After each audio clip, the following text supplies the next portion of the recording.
SSR का case भी CBI में अगस्त 2020 में गया, उसके बाद कोई अपडेट नहीं मिलती। सुशांत सिंह राजपूत वाले मामले में आखिरकार 44 कॉल एयू और रिया के बीच हुए थे। आखिरकार ये एयू कौन था?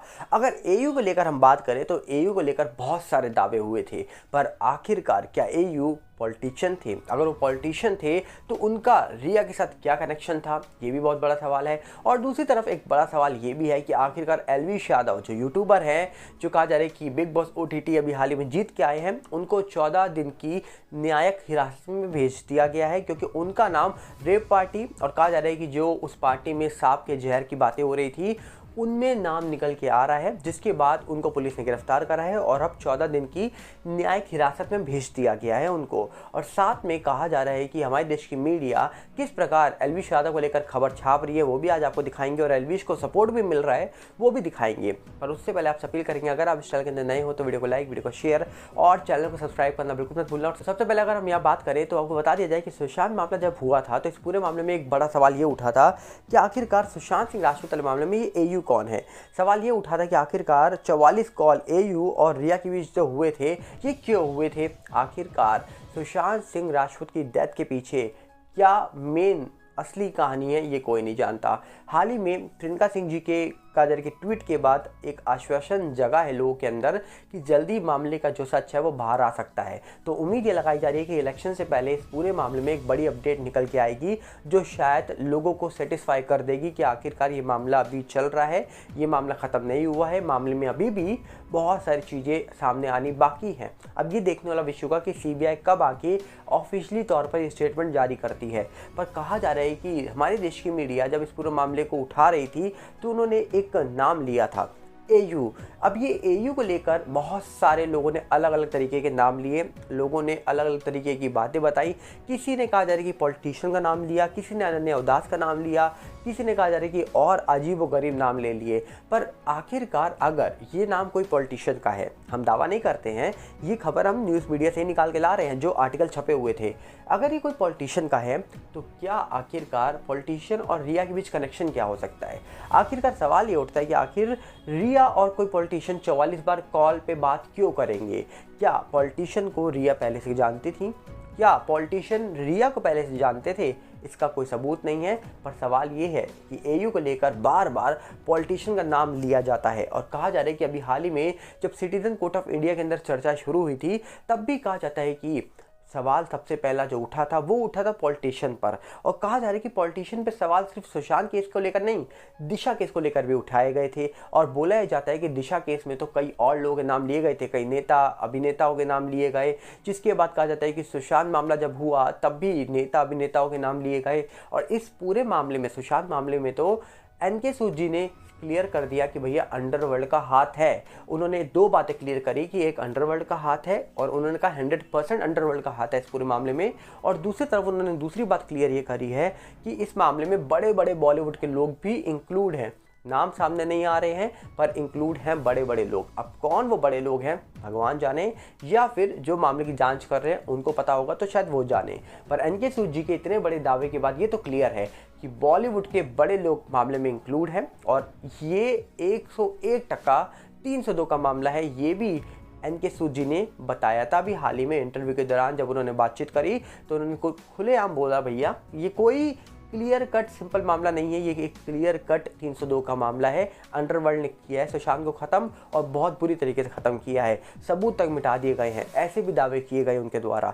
तो अब यहाँ पर सवाल ये उठता है कि आखिरकार अगर ये सही में अंडरवर्ल्ड का हाथ है तो फिर ये एयू और रिया के बीच में जो बात हो रही थी ये क्यों हो रही थी? उस बातचीत में 44 कॉल क्यों की गई? 44 कॉल में क्या अदला बदली चल रही थी? सुशांत की जो 50 सिमें बदली गई थी उनका नंबर कैसे एक दूसरे के पास ट्रांसफ़र किया जा रहा था?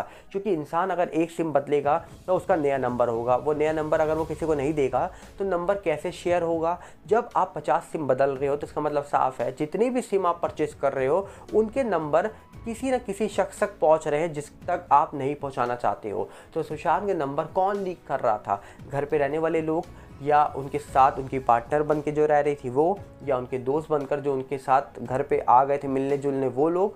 आखिरकार कौन? या फिर सुशांत जिसको बातें शेयर कर रहे थे वो लोग? अब सवाल बहुत है कि सुशांत घर से निकल के कारों में भी सोए थे, ऐसी भी खबरें निकल के आई, 50 सिम उन्होंने बदली, तो ये क्या कोई आम इंसान कर रहा होगा? डेफिनेटली नहीं। या तो बहुत बड़ा शख्स होगा, या अंडरवर्ल्ड होगा, या फिर ये कौन था जो सुशांत को धमका रहा था। ऐसी कई सारे चीज़ों को लेकर दावे किए गए अंकित सूद जी के द्वारा।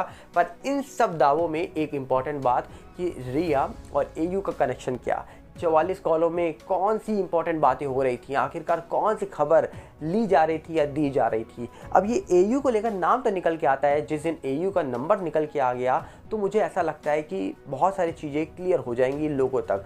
पर फिलहाल कहा जाता है कि आज भी इस पूरे मामले में लोग इंतजार कर रहे हैं कि कब एयू को लेकर जो सच है वो सामने आए, या रिया को लेकर, क्योंकि फिलहाल रिया इस पूरे मामले से फ्री होती हुई दिखाई दे रही हैं। उनके ऊपर बहुत सारे जो चार्जेस थे वो हट चुके हैं, वो वेकेशंस मना रही हैं, आराम से एंजॉय कर रही हैं अपनी लाइफ। पर कहीं ना कहीं सुशांत मामला आज भी पेंडिंग मामला माना जाता है। और इसी के साथ अगर हम दूसरी तरफ बात करें तो कहा जा रहा है कि यूट्यूबर और बिग बॉस OTT जीतने वाले एल्विश यादव, जिनका नाम रेव पार्टी में आ रहा था, जिनका नाम जो सांप के जहर को निकाल के उस रेप पार्टी को में यूज़ किया जा रहा था उसमें आ रहा था। अब सवाल उठता है कि आखिरकार उनको 17 मार्च को नोएडा पुलिस ने पकड़ लिया, जिसके बाद उनको 14 दिन की जुडिशली कस्टडी में भेज दिया गया है, मतलब न्यायिक हिरासत में भेज दिया गया है। अब सवाल ये उठता है कि हमारे देश की जो मीडिया है वो कितनी होशियार है। एक रिपोर्ट निकल के आ रही है और मीडिया ने एक खबर छापी है कि भैया जो एल्विश यादव थे उनकी जेल में पहली रात जो थी वो कहा जा रहा है कि सो नहीं पाए,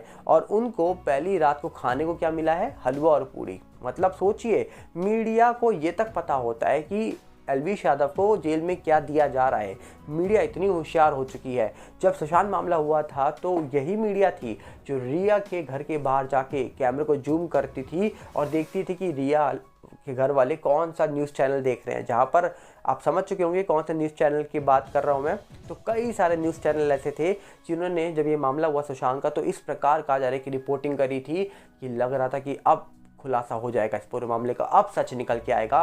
पर आखिरकार टाइम बीतता गया और 45 महीने के ऊपर हो चुका है। हाल ही में 14 तारीख निकल गई है और उस 14 तारीख के निकलने के बाद 45 महीने पूरे हो चुके हैं सुशांत मामले को।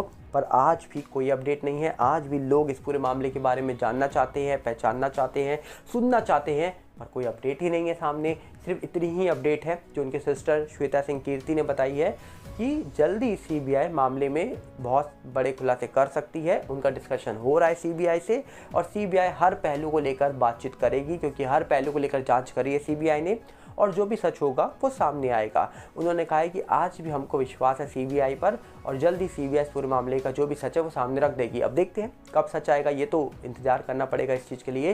पर आप क्या कहना चाहेंगे, कमेंट बॉक्स आपके लिए खुला है। हम मिलेंगे बहुत जल्दी। साथ में आप अपील करेंगे अगर आप इस चैनल के अंदर नए हो तो वीडियो को लाइक, वीडियो को शेयर और चैनल को सब्सक्राइब करना बिल्कुल मत भूलना। और साथ में हमारे नए चैनल सागर भल्ला 18 के साथ जुड़िएगा, जो यूट्यूब का है, इंस्टाग्राम पर सागर भल्ला 18 है, और फेसबुक का सागर भल्ला है, और टेलीग्राम चैनल, इन सब के लिंक हमने आपको डिस्क्रिप्शन में दे रखे हैं। जाइए और उनके साथ जुड़िए, उसमें भी अपना सपोर्ट दिखाइए। मिलते हैं बहुत जल्दी। नमस्कार, जय हिंद।